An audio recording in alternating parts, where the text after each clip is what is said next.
공인회계사회가 추천하는 각 분야 전문 공인회계사들이 전해드립니다. 세금을 줄여주는 솔루션 코너 절세미남 절세미녀. 오늘 또 창업 관련 전문 삼도회계법인의 최윤정 회계사님 나오셨습니다. 어서 오세요. 반갑습니다. 안녕하세요. 네, 창업 관련 오늘로 세 번째이자 최 회계사님 마지막 법인 사업자로 창업할 때 어떻게 세금을 전략하는가. 그 점을 말씀해 주실 거. 네. 네, 주식시장 안 좋으니까 세금 전략하는 방법 한번 알아보겠습니다. 먼저 웹툰을 통해서 오늘 주제부터 확인하겠습니다. 와, 이제 본격적으로 창업 시작이네. 잘 되겠지? 그동안 축적해둔 노하우도 있고 벌써 논의되고 있는 계약들도 있잖아. 시작부터 매출이 적지 않을 것 같은데? 매출도 중요하지만 순수하게 얼마가 남느냐가 중요한데 그게 세금에 따라서 차이가 많이 난다더라고. 그나저나 선배들한테 좀 알아봤는데 개인 사업이 낫다, 법인 사업이 낫다 다들 의견이 엇갈리더라고. 어떻게 할까? 법인 설립은 절차가 좀 까다롭지 않아? 우선 개인 사업으로 시작하는 건 어떨까? 투자자들도 더 모으고 사업 확장도 하려면 아예 처음부터 법인으로 하는 게 더 좋지 않을까? 고민이네. 참, 사무실 마련 자금은 우리 부모님께서 지원해 주신다고 확답 받았어. 진짜? 그 부분도 걱정 많았는데 다행이다 정말. 네, 창업을 준비하는 청춘 남녀들. 자, 이 개인 사업자로 하는가, 법인 사업자로 창업할 것인가 그런 얘기를 하고 있는데 네. 어떻게 시작하는 게 좋을까요? 제가 대화를 들어보니까요. 사업을 시작하시는 단계긴 하지만 매출 규모가 적지는 않을 것 같습니다. 그리고 두 분의 대화에서 단순히 매출 규모가 큰 것보다도 실질적으로 얼마가 남느냐를 중요하게 생각하는 현명한 사업자분들 같으신데요. 네. 그렇다면 법인 사업자로 시작하시는 것을 추천드리고 싶습니다. 그 이유는요. 네. 사업을 할 때는 실질 수익률이 얼마인지가 가장 중요한 의사결정 포인트가 될 것 같은데요. 이때 이 실질 수익률은 같은 세전 이익이라고 하더라도 세금이 얼마인지에 따라서 차이가 날 수 있고요. 또 그 차이는 개인인지 법인인지에 따라서도 그 차이가 크기 때문입니다. 그러니까 실질 수익률이 중요한데 그러면 그 실질 수익률을 결정하는 세금 차이 얼마나 돼요? 네, 먼저 세율 차이에 대해서 말씀을 드려보겠습니다. 표를 준비를 했는데요. 표에서 보시는 바와 같이 개인은 6%에서 45%까지, 법인은 10%에서 25%까지의 초과 누진세율을 적용받습니다. 여기에 지방소득세 10%까지 고려하면 그 세율 차이는 더욱 커지게 됩니다. 그럼 구체적으로 숫자를 통해서 좀 확인을 해보겠는데요. 개인과 법인이 동일하게 각각 2억 원의 소득 금액을 얻었다고 단순하게 가정을 하고요. 앞서 보신 소득 구간별 소득 세율에 따라 부담해야 할 세금을 계산을 해보면 개인 같은 경우는 6,226만 원이 발생을 하고 법인은 2,200만 원의 세금이 발생을 합니다. 결국 세전 수익률은 개인과 법인이 모두 20%였지만 실질 수익률인 세후 수익률은 13.8%와 17.8%로 차이가 발생하게 되는 것이죠. 네, 말씀하신 데처럼 세금에 따라서 실질 수익이 많은 차이가 나는데 지금 법인 사업자가 유리하게 돼 있는 것 같긴 한데요. 법인 사업자 같은 경우에 소득 금액을 대표자가 이게 급여 형식으로 받을 수 있잖아요. 네, 맞습니다. 법인 사업자의 소득 금액을 대표자 전체가 이제 급여로 수령을 한다고 가정을 해보면요. 대표자는 세법상의 근로소득자로 되어 있기 때문에 근로소득 공제를 적용받을 수 있고요. 그럼 과세 표준이 더욱 낮아져서 개인 사업자로서 2억 원의 소득을 얻는 것보다 대표자로서 근로소득 2억 원을 얻는 것이 700만 원의 세금을 더 절감할 수 있기 때문에 결국 이익이 늘어나면 늘어날수록 법인이 유리하다고 보시면 됩니다. 네. 그런데 이 창업 초기일 때 세금 부담이 조금 클 수밖에 없잖아요. 그럴 때는 또 다른 뭐 세금 감면택 혹시 뭐 있습니까? 네, 대표적으로 창업 중소기업 세액 감면이 있습니다. 수도권 외의 지역에서 창업을 하시는 중소기업의 경우나 또 창업보육센터의 사업자로 지정을 받으신 경우에는요. 창업 후에 최초로 소득이 발생하는 연도부터 5년까지 법인세나 소득세를 각각 50%씩 감면을 받으실 수 있고요. 만약 이 중소기업 창업자가 15세 이상, 34세 이하의 청년이라고 한다면 예. 그 세액 감면율은 더욱 커져서 100%까지 적용받으실 수 있습니다. 예. 그런데 수도권 같은 경우는요. 앞서 말씀드린 일반 창업의 경우는 그 감면을 받을 수가 없고 청년 창업의 경우라야만 50%를 적용받으실 수 있습니다. 단 감면 적용받을 수 있는 업종이 제한이 되어 있는데요. 예. 제조업이나 음식점업과 같이 열거되어 있는 업종에 대해서만 적용이 가능합니다. 지금 말씀 들어보니까 이 수도권에서 창업할 경우 혜택이 좀 적다는 얘기인데 실제 창업은 수도권에서 많이 하잖아요. 네, 그렇죠. 그리고 수도권에서 창업한 분들이 더 감면 받을 수 있는 방법 없을까요? 네, 다행히도 있습니다. 벤처기업 인증을 받으시면 되는데요. 수도권이라고 하더라도 창업 후 3년 이내에 벤처기업 인증을 받으시면요. 앞서 말씀드린 사항과 동일하게 최초로 소득이 발생한 연도부터 5년까지 소득세, 법인세 50%씩 감면 받으실 수 있습니다. 이러한 창업 중소기업의 세액 감면이 스타트업 법인의 가장 대표적인 절세하실 수 있는 혜택이기 때문에 다른 세액공제들과 함께 챙기셔서 실질 수익률을 위주로 사업을 경영하시면 좋을 것 같습니다. 하지만 이 앞서 말씀드린 이 벤처기업 같은 경우는요. 확인을 받는데 기한이 있기 때문에 사업을 준비하실 때 미리 챙기지 않으시면 놓치실 수 있다는 점은 유의하시기 바랍니다. 네, 그럼 벤처기업 인증은 어떻게 받을 수 있어요?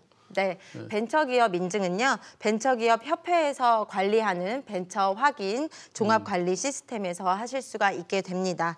이곳에서 벤처 인증의 유형 및 요건 등을 검토를 하시고요. 신청을 하시면 되는데 이 벤처기업이 되면 세금 절감 혜택뿐만이 아니라 향후에 이제 코스닥 상장 같은 것들을 노리시잖아요. 그때 이제 등록 심사 시 우대 혜택이 같이 있을 수 있고 또 이제 기술보증기금에서 신용보증에 대한 심사를 받을 때에도 보증료율을 할인받는 등의 각종 혜택들이 많이 있기 때문에 벤처 인증을 꼭 받으시기를 바랍니다. 네, 그러니까 기회가 되면 벤처 인증을 꼭 받아달라. 사실 이 창업 초기에는 사무실 마련하는 비용도 많은 부담이 되잖아요.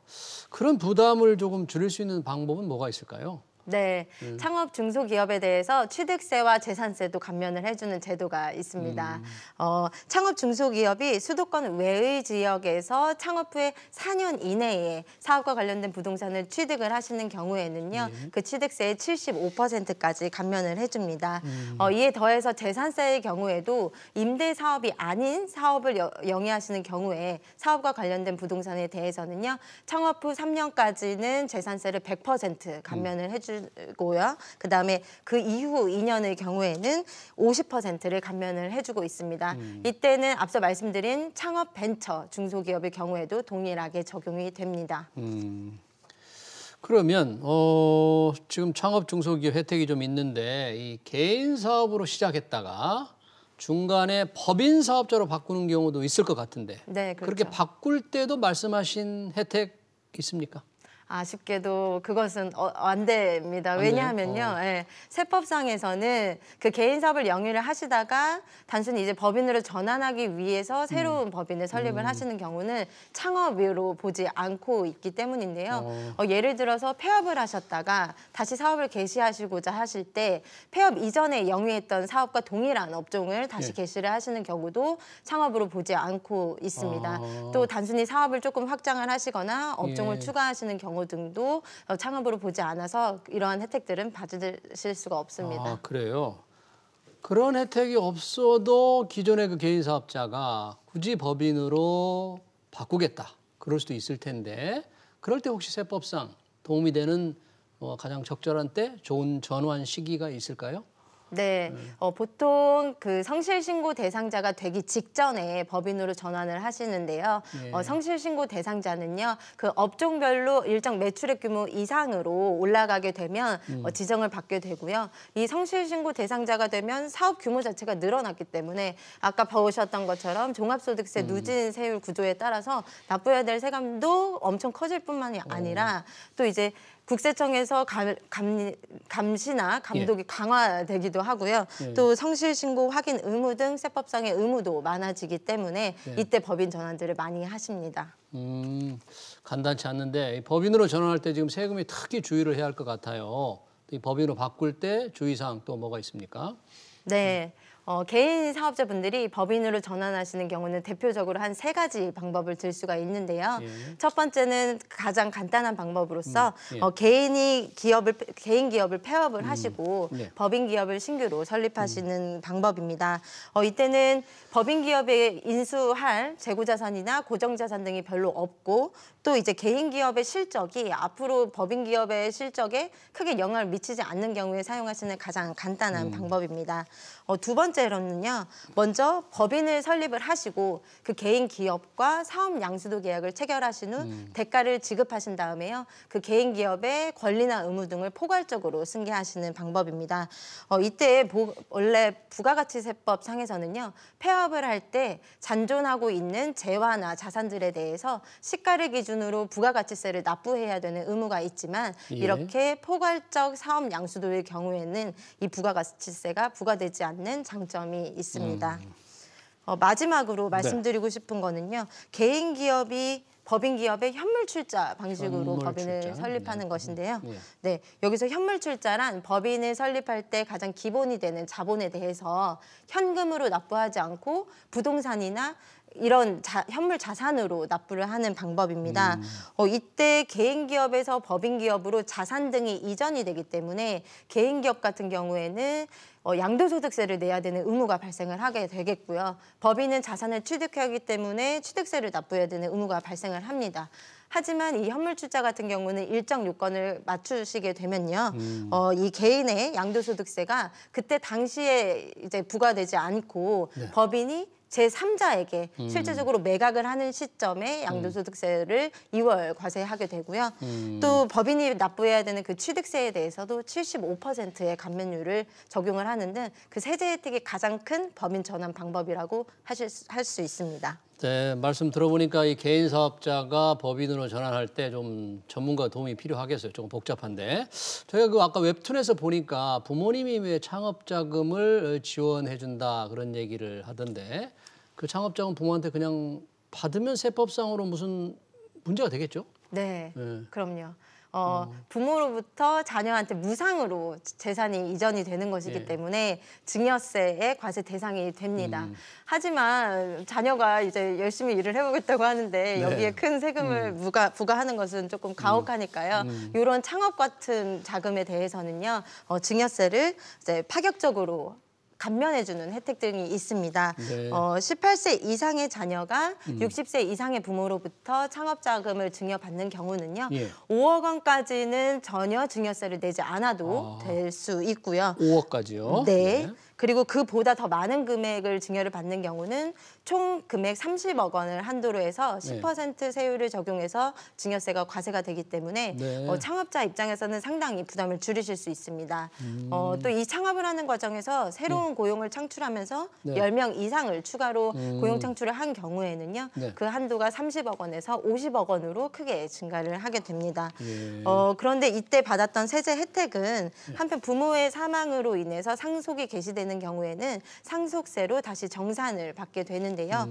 이런 세제 혜택을 받은 후에도 증여받은 날로부터 2년 내에 창업을 하지 않거나 또 10년 이내에 폐업을 하는 경우에는요. 10%에서 50%까지 높은 증여세율로 다시 부과가 되고 또 가산세까지 더해지기 때문에 유의하시기 바랍니다. 네, 여튼 창업하는 경우에 부모님의 도움에 대해서는 상당한 세제 혜택이 있군요. 자, 오늘 말씀하신 이 창업에 관련된 절세 방안 좀 정리해 주실까요? 네. 첫 번째, 개인 사업과 법인 사업의 그 누진 세율 구조를 잘 기억을 하시고요. 사업 규모에 따라서 사업 형태를 잘 선택을 하셔서 세전 이익이 아닌 세금까지 고려한 실질 수익률로 의사결정하시는 현명한 경영을 하시기 바랍니다. 두 번째로는요. 창업 중소기업과 벤처기업 등에 대한 세액 감면 혜택 등을 잘 알아두셨다가 우리의 사업장이 감면을 받을 수 있는 지원 대상에 해당이 되는지 또 기준은 충족을 하시는지 잘 잘 살펴보시고 적극적으로 지원을 받으시면 좋겠습니다. 또 마지막으로 기존의 개인 사업자분들이라고 하더라도 네. 법인으로 전환했을 때 그 장점이 더 커질 수 있기 때문에요. 전문가와 꼭 상의를 하셔서 가장 유리한 법인 전환 방법을 찾아보시고 또 각종 세제 혜택들도 꼭 챙기시는 경영하시기 바랍니다. 네, 지금까지 창업 관련 절세 방안 잘 들었습니다. 삼도 회계법인의 최윤정 회계사였습니다. 고맙습니다. 감사합니다. 네.